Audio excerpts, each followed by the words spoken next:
They gave everything, and somehow they're the one who ends up apologizing. If you've ever poured yourself completely into someone, your time, your loyalty, your patience, the best version of what you had to offer, and watched them treat that devotion like it was disposable, this is for you. Today we're breaking down exactly what happens, psychologically and practically, when a narcissist hurts someone who gave them everything. Not what should happen. What actually, predictably, happens. Because narcissistic dynamics follow a pattern so consistent. Once you see it, you'll recognize it instantly in your own story. 6 things happen. Every time. Let's get into it. The first thing that happens is devaluation disguised as honesty. Once a narcissist has extracted what they need from someone who gave everything, the emotional labor, the loyalty, the constant accommodation, the relationship shifts. And it rarely shifts through an honest conversation. Instead, it shifts through a slow reframing, where everything that person once did generously starts getting recast as somehow insufficient, or worse, as something the narcissist is now just being honest about. The devotion that was once praised gets quietly rebranded as clinginess. The patience gets called boring. The sacrifices so carefully made get treated as things that were simply owed, never gifts at all. This devaluation almost always gets delivered wrapped in the language of honesty. I'm just being real with you. I'm just saying what everyone else is too afraid to say. But it isn't honesty. Honesty doesn't require systematically dismantling someone's sense of their own worth. What's actually happening is a narcissist recalibrating the relationship now that the person who gave everything has, in their eyes, become predictable. And predictability to a narcissist isn't safety. It's boredom. It's a resource that's stopped being interesting to extract from, so it gets treated with less and less care, dressed up as candor so the giver doesn't immediately recognize it as cruelty. The second thing that happens is the narcissist rewrites the history of what was given. This is one of the cruelest and most consistent patterns, and it happens almost every single time. The person who gave everything remembers, with painful clarity, exactly what they sacrificed, the plans they canceled, the support they showed up with at 2 a.m., the years they invested believing in a future together. The narcissist, meanwhile, begins constructing a different history in real time, one where they were actually the one who gave more, who compromised more, who was somehow shortchanged in a relationship where the actual math runs entirely in the opposite direction. This isn't simple denial, it's a specific psychological defense, because acknowledging how much someone sacrificed for them would require the narcissist to sit with an enormous amount of guilt, and guilt is one of the emotions narcissistic psychology is least equipped to tolerate. So instead of guilt, they produce a revised narrative, and they produce it with total conviction, because on some level, they need to believe it themselves in order to keep functioning without collapsing under the weight of what they actually did.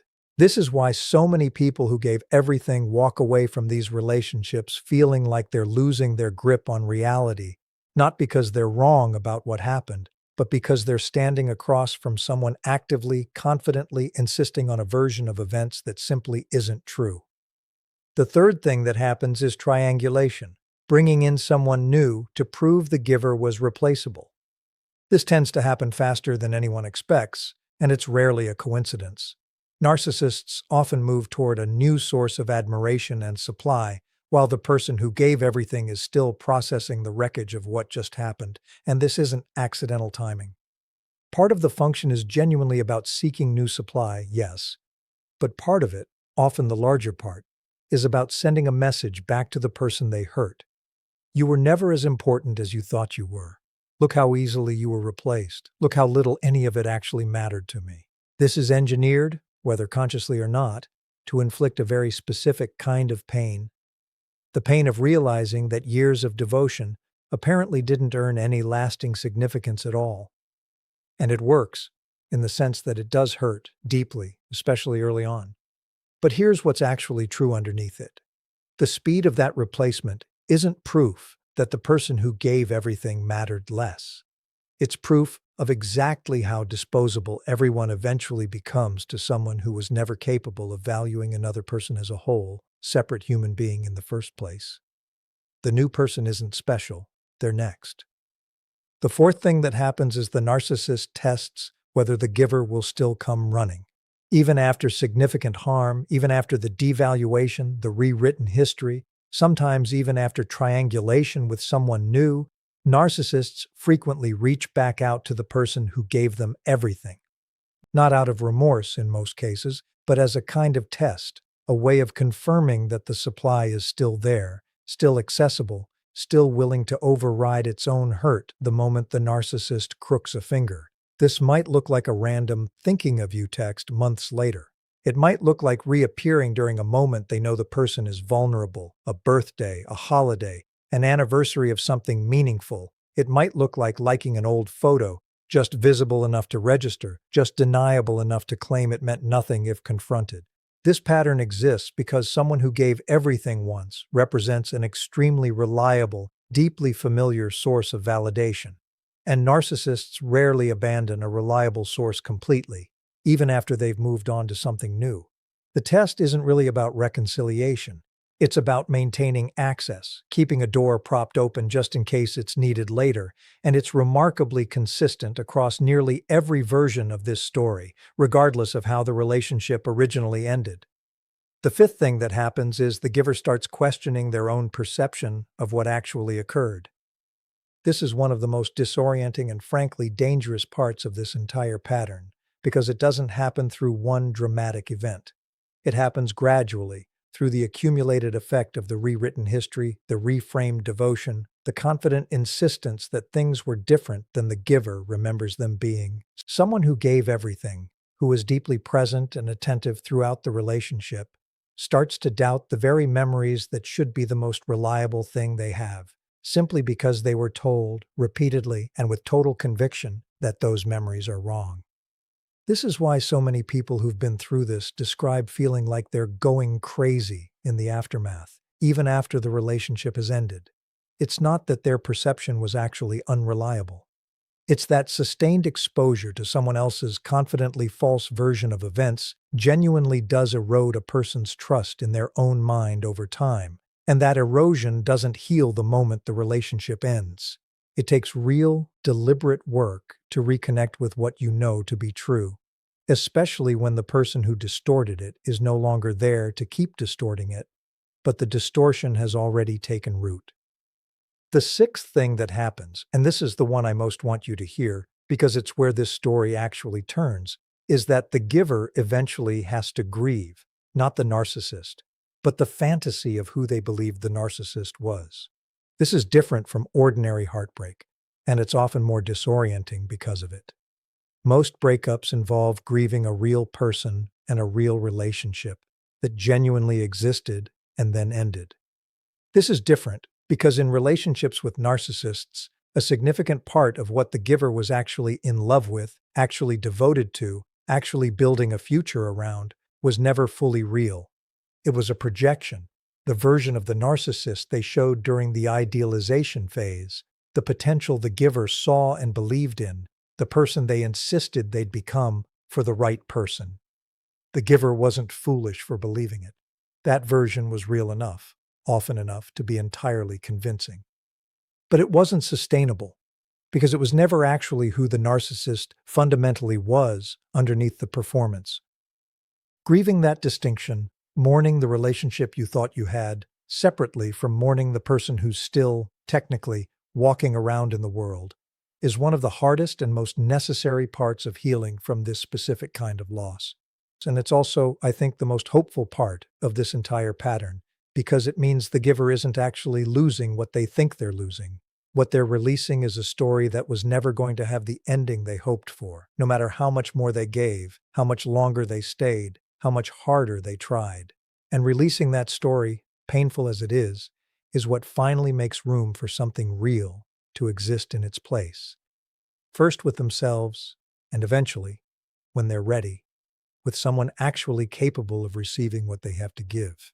If you recognized any part of this pattern in your own story, I want you to know something clearly. Giving everything wasn't your mistake. Loving generously was never the flaw in this equation. The only thing that ever failed here was the capacity of someone who was never able to meet that devotion with anything real in return. And that failure was always theirs to own, never yours to carry. In part 2, we're going deeper into how to actually recover from this specific kind of loss, how to rebuild trust in your own perception after it's been systematically eroded, what to do the next time they test whether you'll come running, and exactly how someone who's given everything once learns to give again without losing themselves in the process. Stick around for that. Recovering trust in your own perception is where this gets practical, because it's not something that happens on its own just because time passes. The first step is what psychologists sometimes call reality reconstruction, deliberately going back through the relationship and reconnecting facts to your own memory instead of the narrative you were fed. This isn't about ruminating or reliving the pain on a loop. It's specific and structured, pulling up old messages, photos, journal entries if you kept any, and simply letting yourself confirm, in black and white, what actually happened versus what you were told happened. Someone who gave everything to a narcissist often has an entire alternate history stored somewhere in their own hands. Texts where the narcissist admitted things they later denied, photos from moments that got rewritten into something smaller than they were. Going back through that evidence isn't obsessive.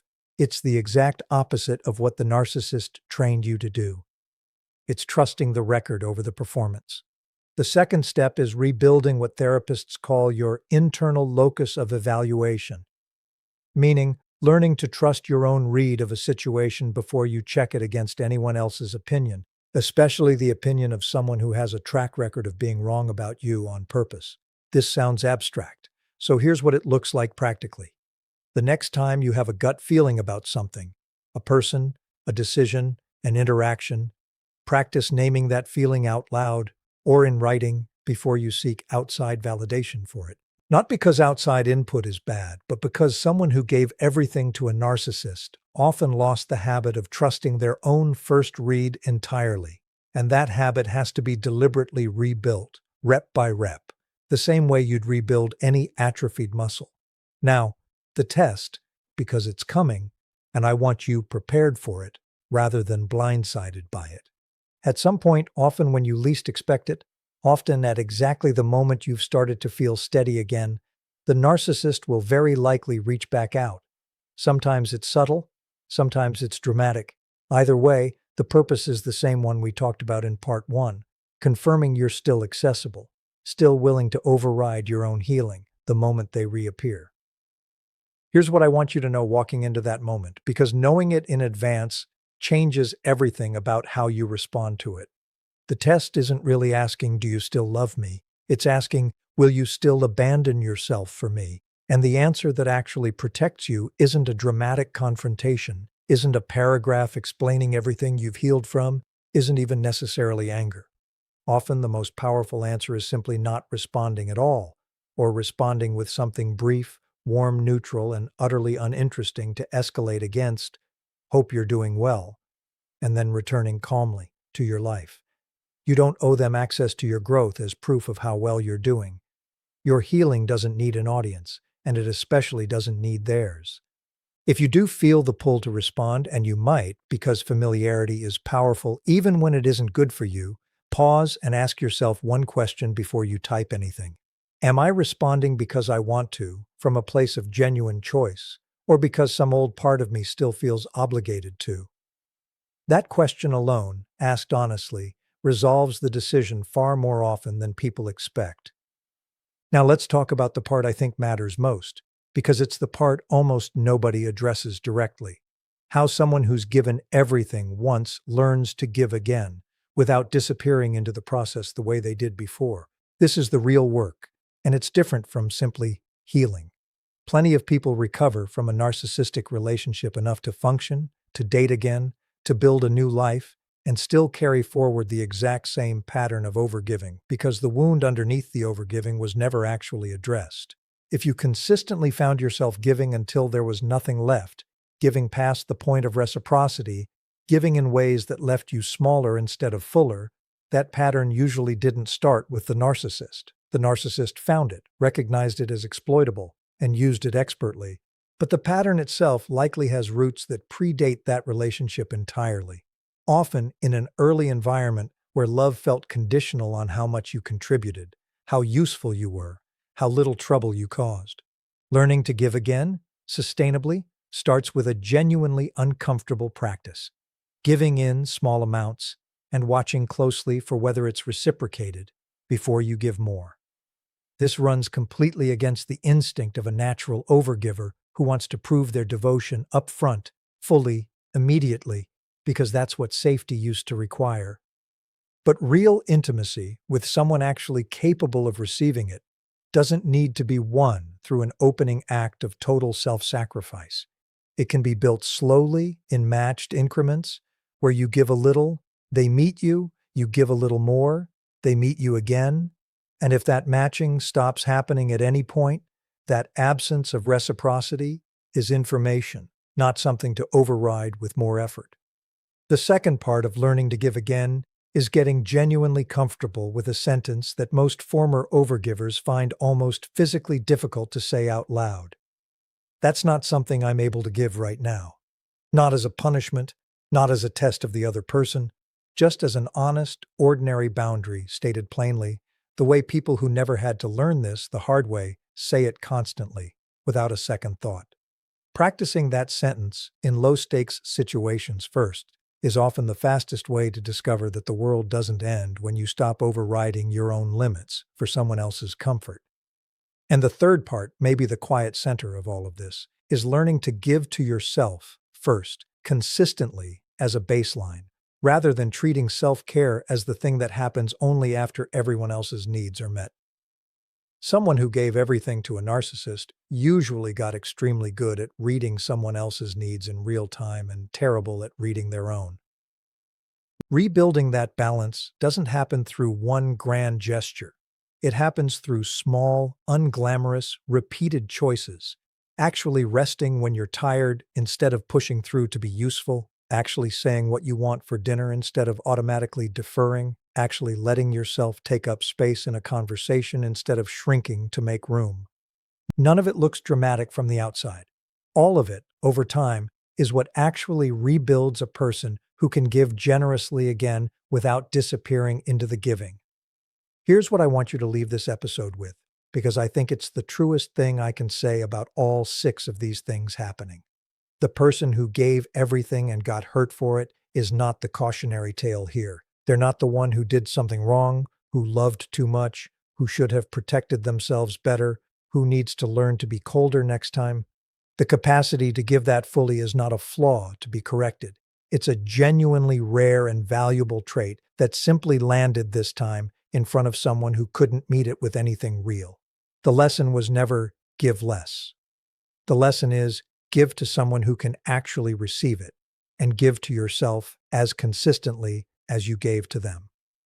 If you've lived through some version of this, the devaluation, the rewritten history, the replacement that came faster than you thought it would, the test that came later, the slow work of trusting your own mind again, I want you to know that every part of that process, especially the hardest parts, is evidence that you're doing the actual work of coming back to yourself, not evidence that something is wrong with you.